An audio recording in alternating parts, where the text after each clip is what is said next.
I cannot wait to tell you about my story, guys, but I should take my time. I have a tendency to be a little impatient, so I'll slow down and start at the beginning. My name's Sadie. I'm 21 years old, and I turned into a giantess with such extreme muscle growth, I had to hide away from civilization. But I'm getting ahead of myself again. This all started with fall cheer tryouts. I was in my sophomore year at college, and last year, I didn't make the team. So for the past year, I'd been practicing my butt off. My best friend Cynthia was trying out too, and we practiced together. I felt confident overall. I had a great dance routine, and I had all the positions memorized. Even my landings were razor sharp. Still, I couldn't get last year's tryouts out of my head. I was trying to impress the coach with a pike jump, but I just couldn't get any dang height on it. Afterwards, some of the girls who made the team were laughing about how low my jumps were. My boyfriend Gary was really supportive though. He told me not to worry about it and tried to get me to de-stress. He said I just had to relax, but I couldn't relax until I saw my name on the cheer roster.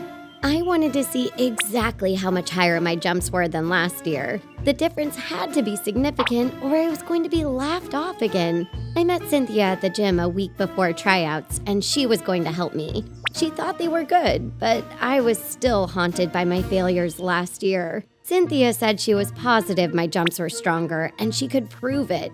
She told me that coach recorded tryouts and archived them. So we snuck in the cheer closet to borrow the tape, and while we were in there, we found this big tub of ointment that was labeled Unstoppable Muscle Growth. We looked up the ointment online but found nothing, which was strange because I thought Google knew all. The ointment itself seemed to sparkle, and I was curious to try it. Cynthia didn't think a cream was going to make any kind of difference in our tryouts, but I couldn't stand another failure and would take any help I could get. So I slathered the ointment onto my legs and I was working on my shoulders. Cynthia waited a while and then she joined me. What's the worst that could happen, right? Between the ointment and the practice and the sheer will and determination, we were gonna destroy tryouts this year. The next day at practice, I didn't notice any difference. My muscles weren't stronger and my legs couldn't catapult me higher, so I thought I'd put more ointment on. Maybe it needed some regular use. But Cynthia thought I should wait a while. Maybe it just takes time, she said. No time to wait, I told her. Tryouts were only a few days away. Later that evening at practice, I met with Gary for a date. Halfway through dinner, I felt this burning in my legs. It started small, but it grew more intense as the evening went on. And soon, my whole body was feeling the burn. Suddenly, my jeans ripped along my thigh, and I saw my muscle growing. And then my leg continued to grow. Gary wanted to take me to the hospital, but I had a feeling it was the ointment. So he got me home, and I rested on the couch. I told him we had to find Cynthia and explained about the strange ointment. When Gary found her, she was growing too. But with Cynthia, it started with her arm, which was now huge and muscular like a gorilla's. We were all scared. Nobody knew what was happening. I couldn't make the cheerleading team looking like this. Cynthia was so freaked out she didn't even care about tryouts anymore. She just wanted her regular body back. But the muscle growth didn't stop there.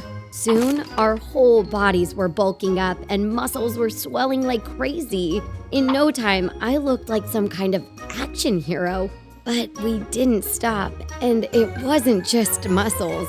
It was our whole bodies. Soon our heads were hitting the ceiling and we couldn't stay inside. When people saw us in the streets, they would scream. Gary seemed tiny and I thought I was going to lose him or accidentally crush him, so I lowered myself gently to look for him.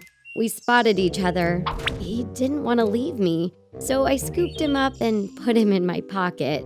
And all the while, Cynthia and I just kept growing. I could probably jump over giant lakes and bridges now.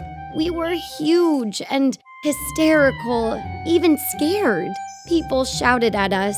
I felt like Frankenstein running away from the townspeople. We had to stay away from towns because it would terrify others. I thought maybe I was in the middle of a nightmare. I just wanted to be a normal-sized cheerleader, but apparently that was too much to ask. Once we found seclusion, we started bickering about what the best thing to do was. Gary said the best way to tackle the issue was to go to the source, and he went back to the school to try to find the couch. But when he was in the gym storage room where we found the ointment, he ran into this professor, Dr. Mayberry, who taught a seminar in world mythologies and superstitions. He was using the storage because he had no more room in his office. He had been collecting strange relics for years, and some dating back to the Middle Ages. Gary asked him if he knew anything about an ointment. The look on Dr. Mayberry's face was pure fright.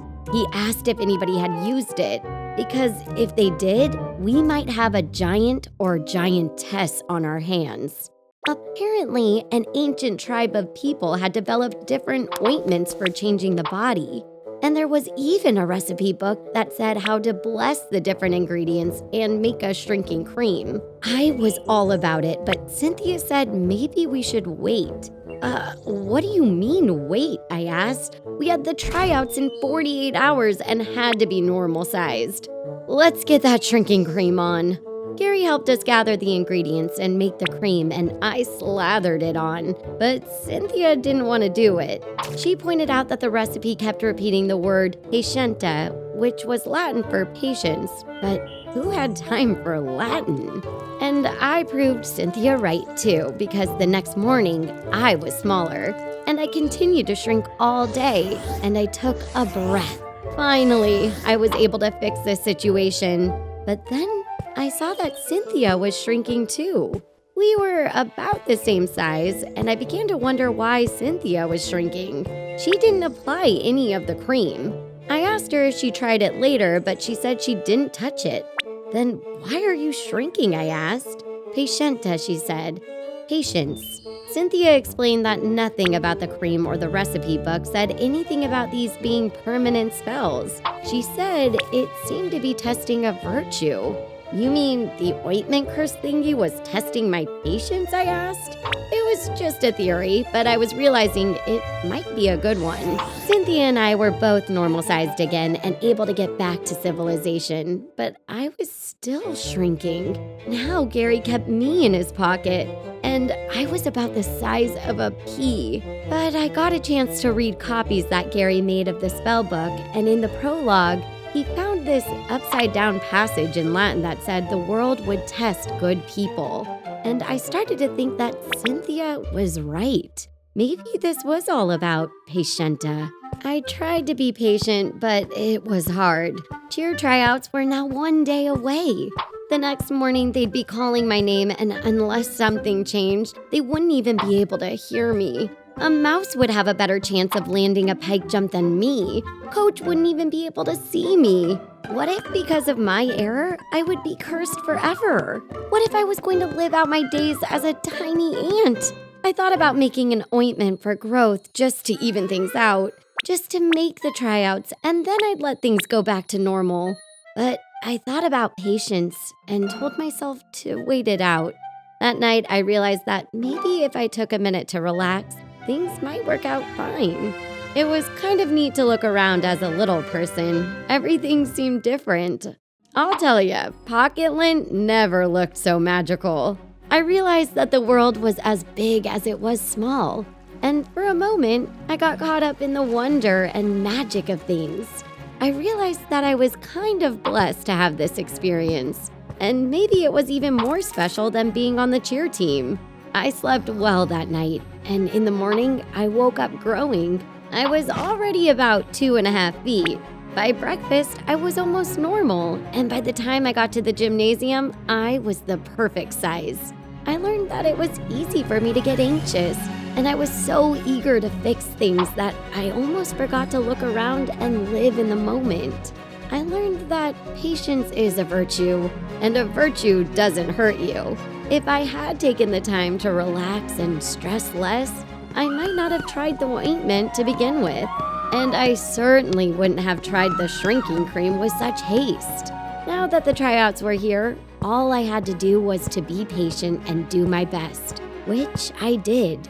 My pike jump was superb, and everybody noticed. Now the girls were whispering about how impressive I was, and I got my name on the roster that very afternoon.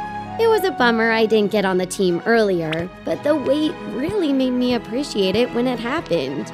Make sure to give us a shout in the comments, and don't forget to like and subscribe for more hidden wisdom stories. Remember, when you share our stories, you're sharing wisdom.